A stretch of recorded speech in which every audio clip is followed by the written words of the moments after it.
kasih. Jadi Tamrin Group merupakan salah satu perusahaan terbesar ya kita bisa bilang di Sumatera Selatan. Kurang lebih kemarin tanggal 11 Desember ya, tanggal 11 Desember kita sudah ulang tahun 57 tahun. Jadi Tamrin Group ini dipengaruhi oleh Bu Elisa Tamrin sebagai CEO. Beliau orang asli Sumatera Selatan. Jadi kalau berbicara mengenai Tamrin Group, kita itu ada kurang lebih sekitar 16 unit bisnis. Kita bergerak di otomotif, ada roda 2 Yamaha gitu ya, terus itu roda 4 kita ada Suzuki dan juga Honda, tapi kita ada di Sumatera, di Jambi. Lalu juga kemarin ada Mercy, terus juga kita ada Hino untuk roda banyak. Lalu untuk otomotif kita ada Palembang Indah Mall, terus juga kita ada perhotelan, ada Ibis Sanggar dan juga Empelia Hotel. Lalu untuk di F&B lah yang kita bilang, untuk Indo-French-nya kita ada Oma Cafe, ada 2 di PIM dan juga di Central Yamaha Palembang. Biasanya itu tempat porsi anak nongkrong gitu juga, karena ada Eco Work juga ya kalian ya. Nah, selain itu ada unit bisnis apa lagi ya? Selain Oma apa lagi? Oh ya, Kalau juga di Paku atau IST, di PIM, terus yang terdekat ada Komodos, bisa nonton kami itu secara singkat untuk Tamrin Group sendiri. Tentunya visi kita mau bertumbuh dan memberi makna bagi masyarakat melalui kekuatan SDM yang kita miliki.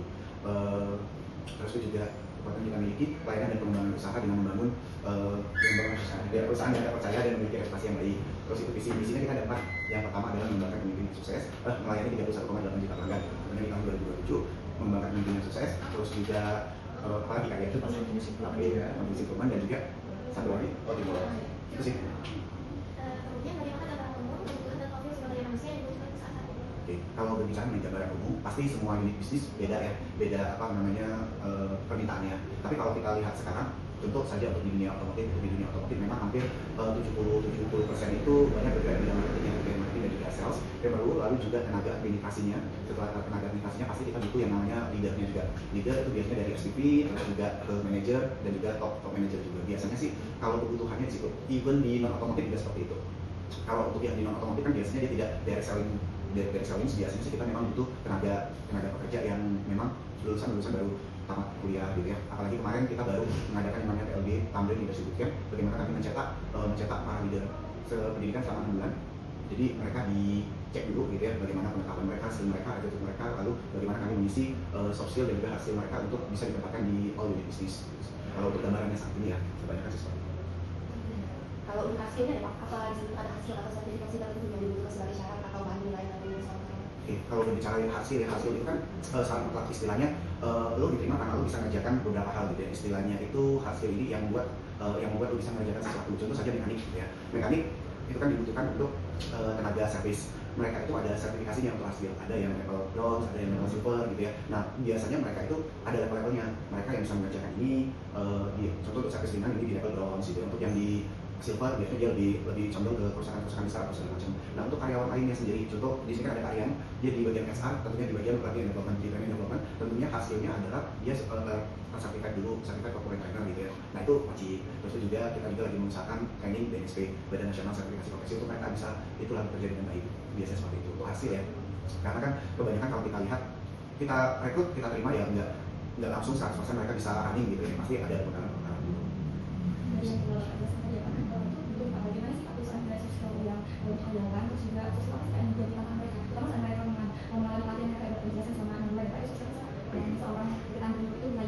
Nah biasanya kita itu melihat dari soft skill sendiri ada 5 core inti yang memang perlu mereka dapatkan, yang memang perlu ada di diri mereka. Pertama adalah soft skill mengenai integritas.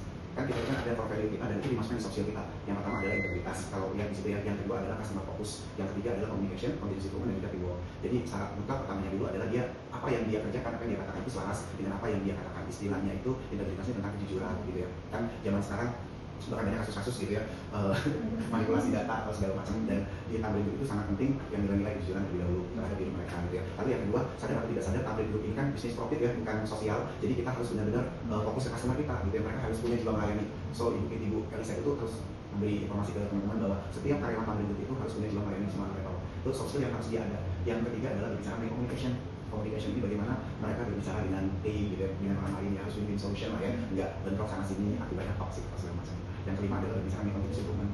Kan continuous improvement ini kita lah yang kerja gitu, memang kita harus paham kayaknya kalau bisa dipermudah kenapa harus susah gitu. Nah itu ada mindset gitu lah, istilahnya itu kalau orang Jepang itu bilangnya kaizen, memberikan secara terus menerus sedikit tapi ada perubahan gitu. Dan yang terakhir adalah teamwork. Perlu banget kita ini banyak kalau saya lihat orang-orang yang bagus direkrut di kami tapi stagnan 2 sampai 5 tahun kerjanya itu doang. Ternyata kalau dilihat dia pintar gitu ya, dia pintar tapi teamworknya nggak jalan karena orang itu akan melihat dia dipromosikan atau tidak, bagaimana dia berkomunikasi dan dia bekerja sama. Dia pintar, tapi ya komunikasi mereka kurang, teamwork mereka juga kurang, akhirnya nggak dinotis.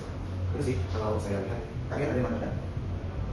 Lebih gitu ya, makanya karyawan interaksi tadi gimana cara dia kerja dalam kerja, dalam melayani, bersama bukan dalam eksternal aja, kan ada internal juga, terus communication, bagaimana cara dia komunikasi bersama tim, continuous improvement, dan juga bekerja sama dalam tim itu sih, dalam tadi trust seperti yang bilang bagus gitu.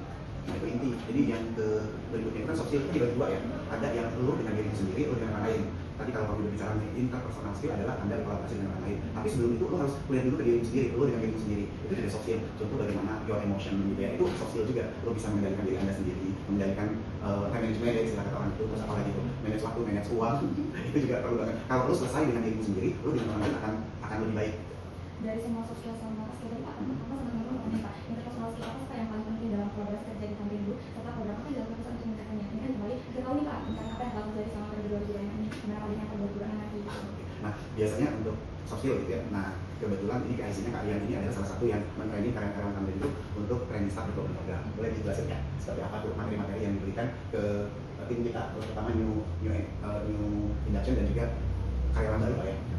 Oke, kalau interpersonal sendiri biasanya karyawan itu mungkin yang pertama balik lagi ke communication. Karyawan itu banyak banget ya tipenya, dan juga itu nggak sama, pikiran beda-beda banget pasti. Nah, bagaimana cara kita untuk berkomunikasi sama tim? Ada orang yang introvert, ada orang yang extrovert. Nah, di situ bagaimana cara kita mendorong orang yang introvert itu komunikasi sama tim? Karena kita di holding di back office sendiri, apalagi di sini saya melihat kayak anak-anak IT dan lain sebagainya itu jarang banget ngobrol sama teman-teman yang lain. Bagaimana cara kita mendorong si teman-teman yang mungkin agak kurang berkomunikasi itu bisa berkomunikasi dengan tim-tim yang lain? Nah, itu proses yang harus kita kembangkan banget dalam communication dan juga tim itu sendiri. Itu hal yang penting banget. Nah, selain interpersonal, mungkin intrapersonal sekali tadi kita kasihkan diri kita sendiri dulu, mood kita atur gitu kan, mood atau moodnya, baru kita bisa kolaborasi dengan sesama tim atau orang lain. Itu sih sebenarnya untuk intrapersonal skill yang kita benar-benar dorong untuk karyawan dalam diri sendiri. Kurang lebih kan cara garis besar yang bisa saya temukan di masa sama. Ya, tambahan. Jadi teman-teman itu juga harus punya yang namanya self leadership gitu ya, kemampuan mereka untuk memimpin diri mereka sendiri, bukan karena disuruh gitu ya, bukan karena bosnya ada mereka kerja, tapi mereka itu secara utuh dan mau mengerjakan segala sesuatu. Memang ya ini pekerjaan saya, istilahnya itu kalau nggak dilihat nggak kerja gitu ya, tapi kalau dilihat aku pura kerja. Nah, self leadership itu perlu. Jadi kalau karena even saya pun sebagai seorang leader pun itu selalu belajar bagaimana self leadership yang baik. Contoh, kadang kita itu bisa itu ya, bisa nyuruh orang kamu sini gitu ya, sini, tapi kita sendiri kadang butuh konsistensi gitu ya, butuh kita juga perlu juga gitu, kita juga harus juga gitu. Contoh, ya datang untuk tidak telat, datang untuk selalu improvement gitu. Kita nyuruh kita itu, tapi kita juga nggak naik juga bisa juga. Nah, self leadership ini perlu banget sih untuk teman-teman nantinya. Bagaimana Anda mengelola waktu dengan baik, mengelola emosimu, mengelola pertemananmu, mengelola uangmu dan semuanya. Kalau lo nggak bisa mengelola dengan baik ya menjadi catatan juga di depannya. Terus kalau menurut Bapak dan kalian, skill apa yang masih dibutuhkan atau akan dibutuhkan dalam beberapa tahun depan? Dalam beberapa waktu depan. Kalau kita itu kan ada 4 unit kompetensi sebenarnya. Yang ini inti, ada lagi tadi yang kita jelaskan, dia dengan dirinya, dia dengan orang lain. Dan beberapa yang kalau kita butuhkan, pertama analytic thinking, dan juga kita itu ada design thinking lah ya. Istilahnya itu bagaimana menemukan hal-hal baru, bagaimana kita menganalitik segala sesuatu. Jadi teman-teman kalau kita cari taksonomi Bloom, ya coba teman-teman ketik taksonomi Bloom itu kan 6 tahapan bagaimana teman-teman belajar, ya kan? Nah, pertama ada yang tahapnya remember, terus understanding dan juga applying. Nah, di ketiganya saya lupa apa, apply. Setelah apply ada apa? Ya analisis, terus evaluasi dan juga pray. Ya, itu yang dibutuhkan sekarang. Kalau 3 levelnya tadi AI udah bisa semua teman-teman. Tapi yang ketiga tadi analisis, terus juga mengevaluasi dan juga pray. Istilahnya itu kita membuat segala sesuatu yang baru gitu. I think sih teman-teman harus fokus di situ. Kalau AI mah udah bisa semua, mengingat, lo mau cari pengertian, mau cari apapun, ketiga level itu udah semua AI. Kalau teman-teman cuma bertahan di 3 level itu, lo kalah jauh. Yang perlu teman-teman tingkatkan adalah tahap 4, 5, 6 tadi. Sampai lo bisa mengerjakan apa sih yang baru gitu ya. Dan betul. Jadi teman-teman harus fokus di situ deh. Itu sih menurut kami ya. Nah, teman-teman bisa lihat di taksonomi Bloom itu. Kalau saya lihat taksonomi AI udah gitu ya. Kalau misalnya sekarang AI itu menjadi alat ya, jadi alat bagi kita untuk mempermudah kita. Tapi jangan sampai kita ini kalah sama AI-nya gitu ya. Tahap 1, 2, 3 itu udah dia semua. Kita nggak tahu. Tahap keempat yang evaluasi juga dia udah bisa loh. Yang tahap atasnya itu dia belum bisa. So itu sih. Karena 2026 ini pun dari 3 tahun ini juga kita sudah mengaplikasikan AI gitu ya. Even media pembelajaran pun, unit kompetensi pun, kami pun juga cari-carinya di AI. So butuh banget sih itu. Dari thinking dan juga bagaimana design thinking ya.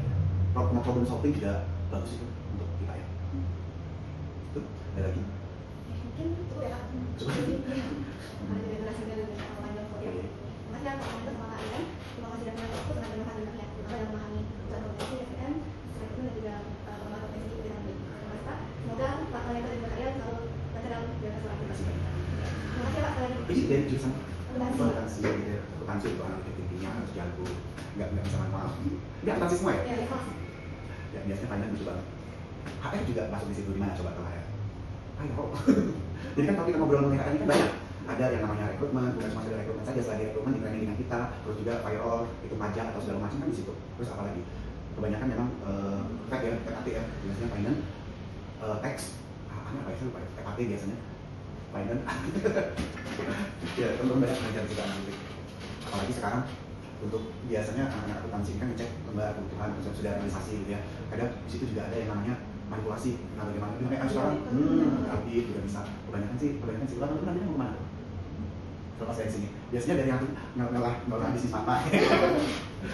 Kebanyakan ya. Tapi mungkin sih oke aja. Tapi gini, entah mau nanti lo punya usaha atau nanti mau kerja. Sebenarnya kerja ini salah satu langkah awal kita gitu ya untuk belajar bagaimana nanti ketika Anda punya usaha, oh gini lo caranya, oh gini berperilaku sama orang. Kebanyakan orang-orang yang langsung menjalankan bisnisnya gitu tanpa mereka kerja dulu agak kurang memanusiakan manusia. Terus juga mereka pandangannya kurang dalam hal berorganisasi dan juga dalam hal memaintain karyawannya, itu yang menjadi jomplang kalau saya lihat ya.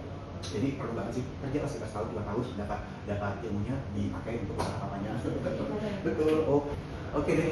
Thank you. Ada lagi yang ingin ditanyakan?